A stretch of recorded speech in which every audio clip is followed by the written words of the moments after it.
Hey there, everyone. This is Adam here with Here to Listen podcast, part of our run of mini podcasts that we're doing with the organisations that we work with from an NCS point of view.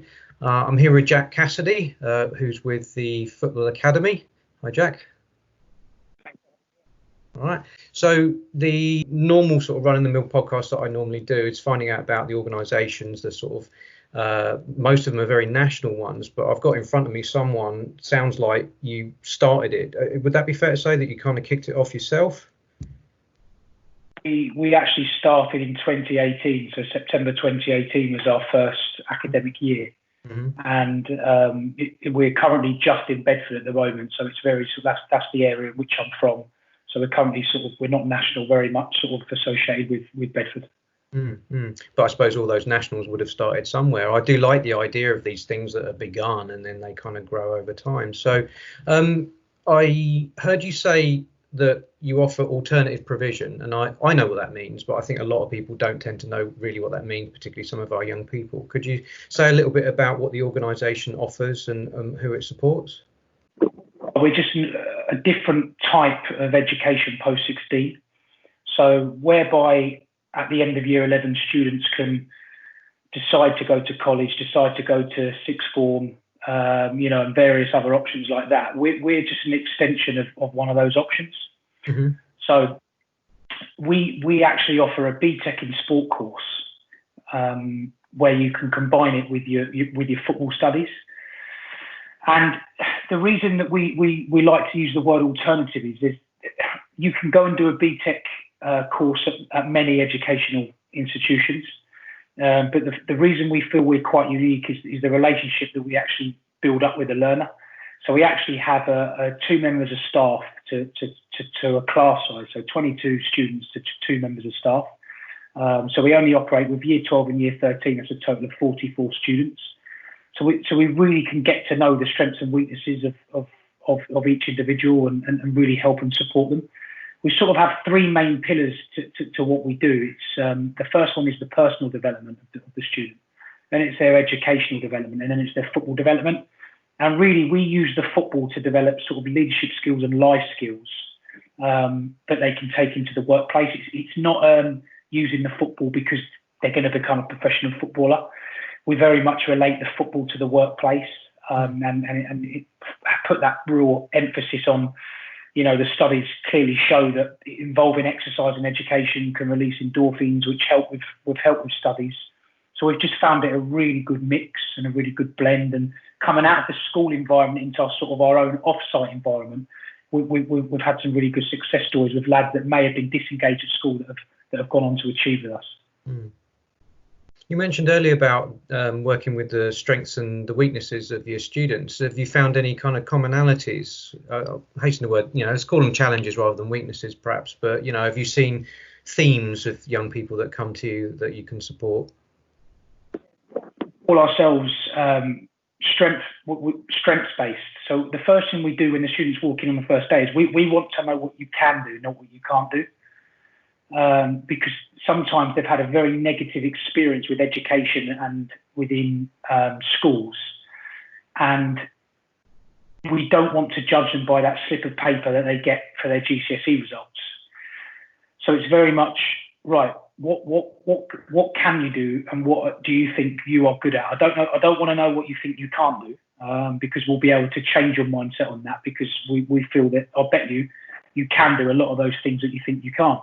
So we very much focus on the things they can do, and certainly some of the areas in which the students lack confidence and feel they gain really key skills. And funnily enough, we were conducting some exit interviews with year 13 today, and one of the students said that he's really found leadership through our program and how to speak to other peers, the way to deliver a message. Another student mentioned around how he was really nervous around speaking in front of the group whenever we would do sort of group presentations, and he feels a lot more confident in that area now and is looking forward to sort of transferring that to job interviews that he's got coming up. So I think the commonalities are students not actually believing in their capabilities, and I think that our job is to raise the aspirations of these young people. because sometimes their aspirations are based around their environment and on what they see around them, but actually they're capable of achieving a lot more. We've seen learners that never even thought university should be mentioned in the same sentence as their name, yet in September this year, all going well with what's going on, they'll be going to university. So for me, that's where the success comes, is being able to change someone's mindset from a fixed mindset to a growth mindset. And with you saying like doing some of the one-to-one stuff as well, I imagine there's opportunities to have a little bit of a dig around. I'm curious about if these young people have a theme of a lack of self-belief. Have you got any understanding about where that comes from? Like I say, every individual is different, and that's why I think it's important to have the time to get to know them. I think teachers have a really tough job. I've worked in a secondary school for a really short period of time, and I think the work they do is tremendous considering how many students there are. And I felt that it was difficult to be able to help so many with so little time, which is why I really like the post-16 sector, because predominantly I've always worked with around this amount of students where you can actually really get to know the backstory of everybody, because the backstory of somebody really shapes who they are today in terms of what environment have they been brought up in, what's their family life like. We've had students who have had really big responsibilities, such as being carers for disabled younger brothers and sisters. So that might play a part in them actually being really responsible, really disciplined with timekeeping. We might have other students who live on the doorstep of where we run from in Wixham's.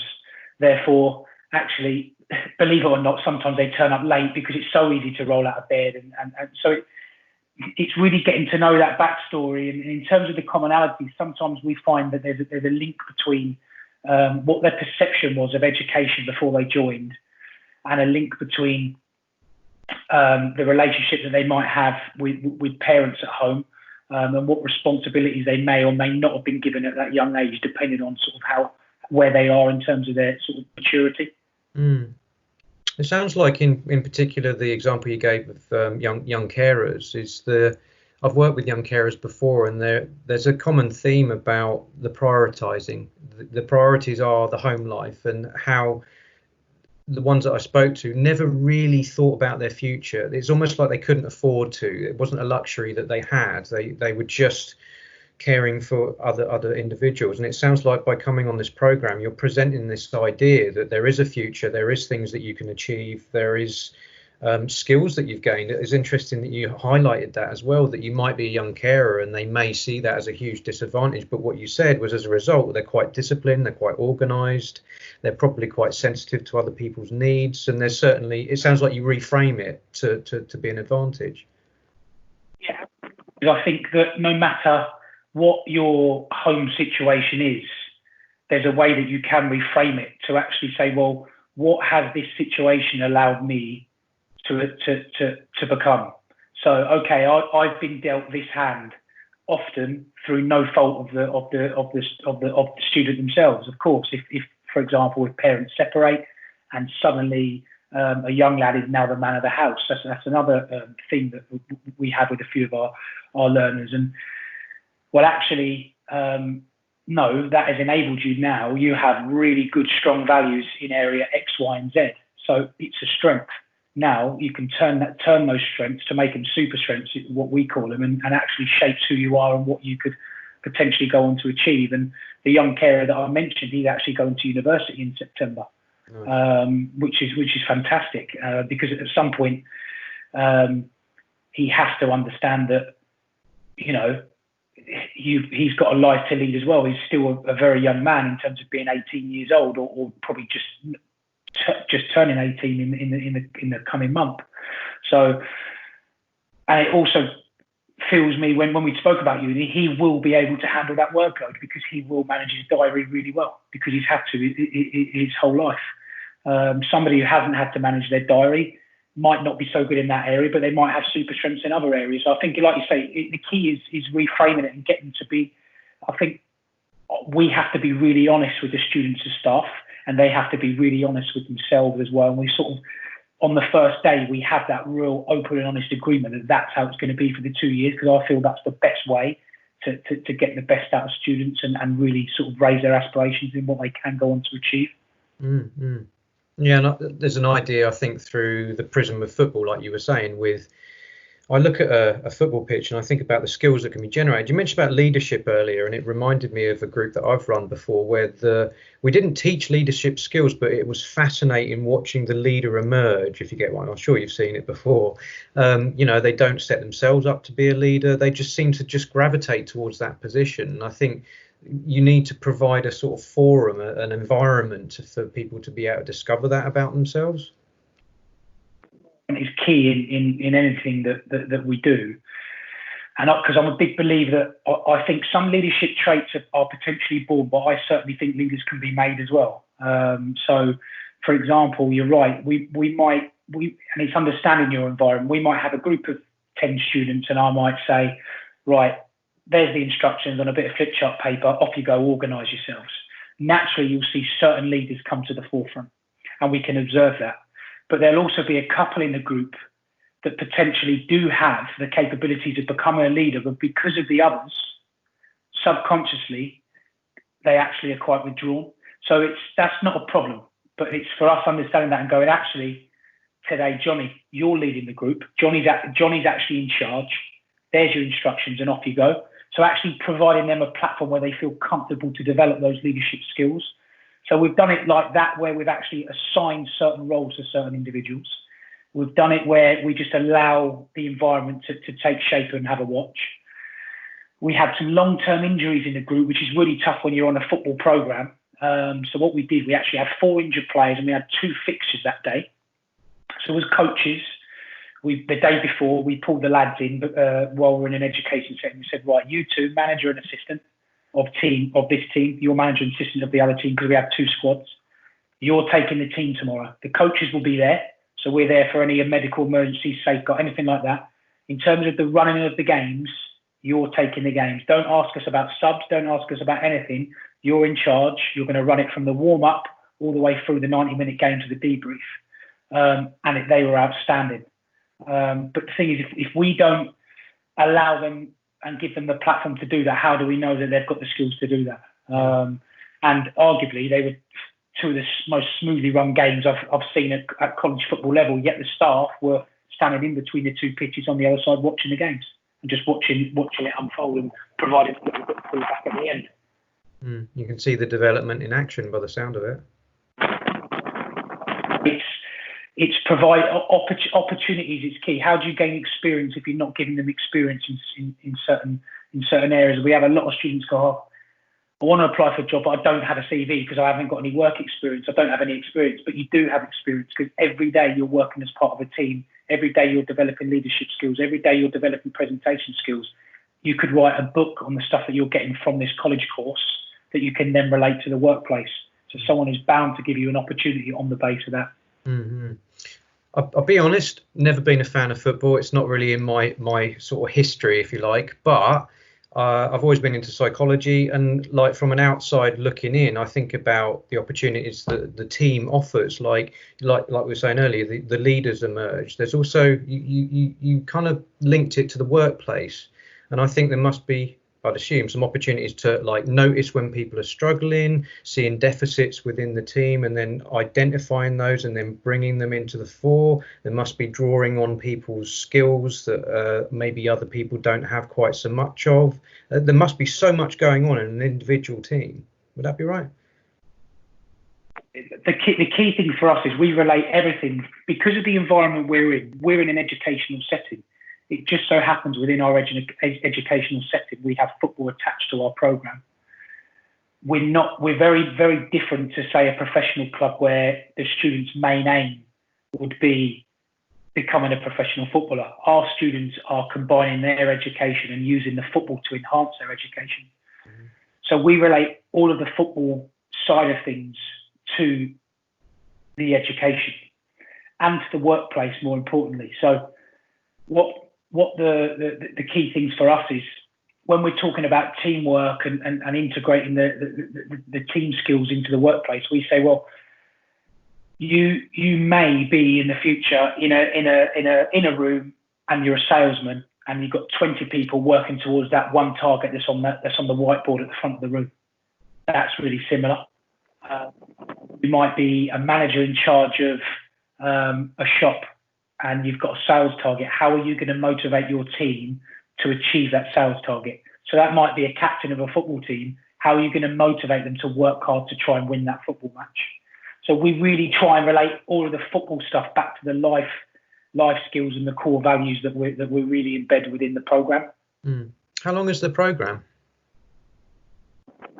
On a 2-year course. So we started in 2018. We take a new cohort every year. So we've actually had our first groups complete with us and do the 2 years, and they're sort of moving on to pastures new, and we're supporting them within that. But they enroll onto a 2-year course. Nice one. With going forward with the NCS and the groups of young people that are likely to be engaging in a different format to perhaps what they thought it would be, obviously before we started recording we were talking about, there's not going to be any residentials as far as we know, and very much a kind of digital platform. And I wondered if you'd got any ideas about, the conclusion of the NCS is about groups of young people doing good in their community through social action. Is there anything around that can support your organisation? I think there's a lot of projects which we would have scope of running. Every term we speak to our students and we ask for their feedback on what they think the programme can improve on, because ultimately we call it their programme and we want them to shape the direction it then goes. So the amount it's developed over time through through actually asking the students is massive.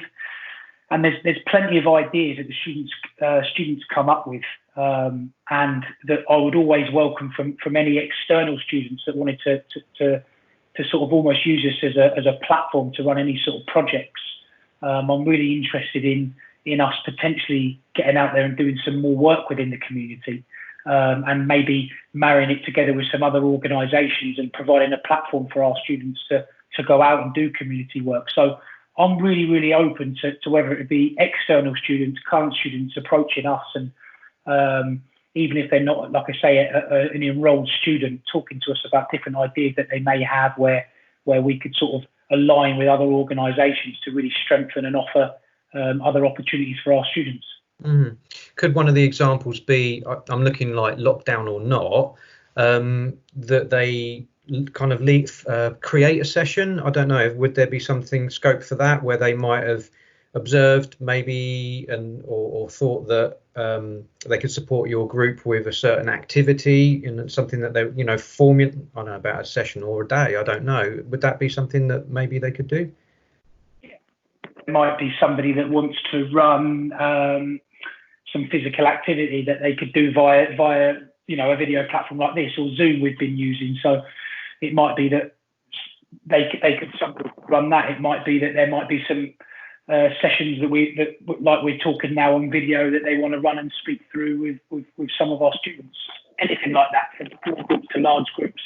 I think the beauty of it is,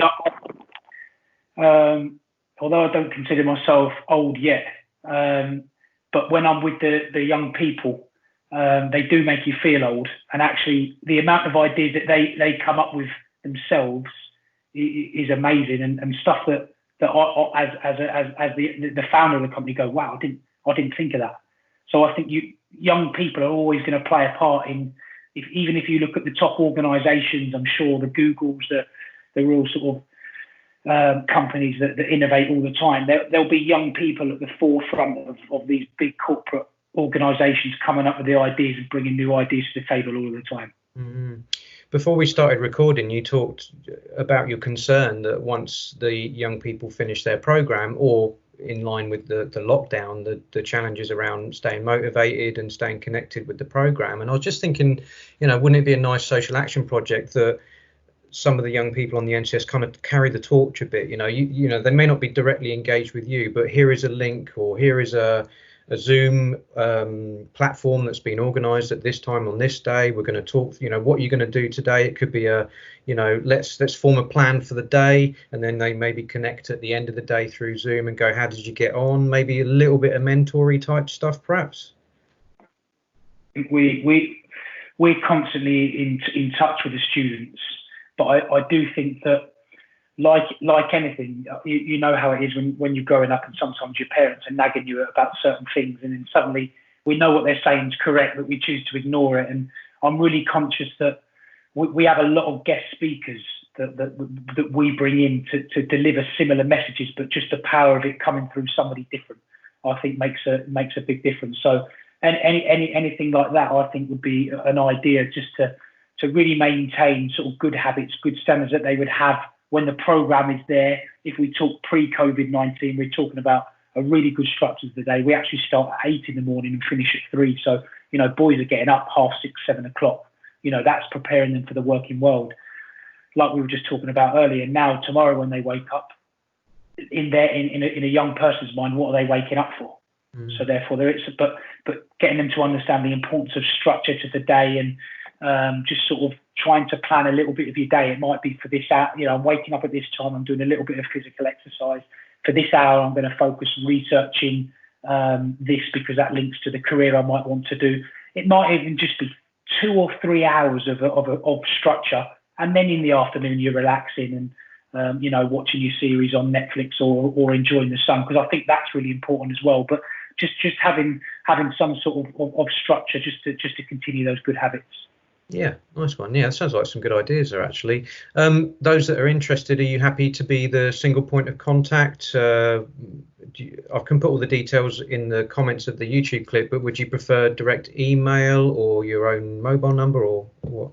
Yeah, all our contact details are on the www.thefootballeducationacademy.co.uk. There's a contact us section. There's a button that directs you straight to WhatsApp.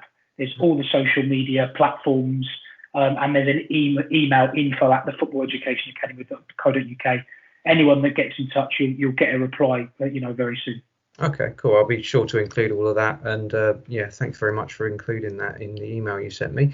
I'm going to wrap up now, Jack. Thanks very much. That was a great overview of your organisation. I feel very educated, actually, as a result. And my hope is that there are young people out there that have noticed the sort of struggles that you're having sort of with your young people going forward. And I'd love it if there was something happening around that, a support network perhaps, or the mentoring or peer. I'm reminded of a podcast. There's a guy called Jocko Willink. He's like super heavy duty motivated guy, right? Ex-Navy SEAL, all that. And he talks to you, the viewer, and it just gets you fired up. Do you know what I mean? It just gets you fired up for the day. So I don't know if anything like that could be done with the young people that are doing the NCS. But thanks very much for having me, and any other students that want to get in touch, even if there's students that just want a little bit of advice. Feel free to reach out, and we'll always have someone to help and give advice. Lovely. Thanks very much, Jack.